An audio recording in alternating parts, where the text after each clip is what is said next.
railway recruitment board RRB section officer recruitment 2025 ফালৰ পৰা এতিয়া নতুনকৈ মুকলি হৈছে 368টা ছেকশ্যন অফিচাৰৰ কাৰণে পোষ্ট আৰু এইকেইটাৰ কাৰণে যদি আপোনালোকে আবেদন কৰিম বুলি ভাবিছে আপোনালোকৰ অনলাইন আবেদন আৰম্ভ হ'ব 15 ছেপ্টেম্বৰৰ পৰা আপোনালোকে RRB যোনটো অফিচিয়েল ৱেবছাইট আছে সেই ৱেবছাইটটোত গৈ এই পোষ্টকেইটাৰ কাৰণে আবেদন কৰিব পাৰিব আৰু অনলাইন আবেদন কৰাৰ লাষ্ট ডেটটো হৈছে আপোনালোকে 15 ছেপ্টেম্বৰৰ পৰা আপোনালোকে অক্টোবৰ মাহৰ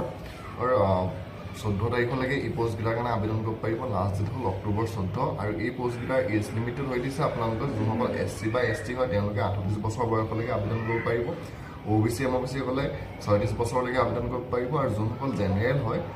তেওঁলোকে 33 বছৰ বয়সলৈকে এই পোষ্টকেইটাৰ কাৰণে আবেদন কৰিব পাৰিব আৰু ইয়াৰ আপোনালোকৰ মাহিলী দৰমহাটো থাকিব 35,400 টকা আৰু এজ লিমিটটো আপোনালোকৰ হৈ দিছে 38 বছৰ বয়সলৈকে আৰু কোৱালিফিকেশ্যনটো ইয়াত বিচাৰিছে এই পোষ্টকেইটাৰ কাৰণে এপ্লাই কৰিবলৈ হ'লে আপোনালোকে গ্ৰেজুৱেশ্যনটো কমপ্লিট কৰা হ'ব লাগিব যিকোনো এটা ষ্ট্ৰীমত যদি আপুনি গ্ৰেজুৱেশ্যন কৰিছে তেতিয়া আপুনি এই পোষ্টকেইটাৰ কাৰণে আবেদন কৰিব পাৰিব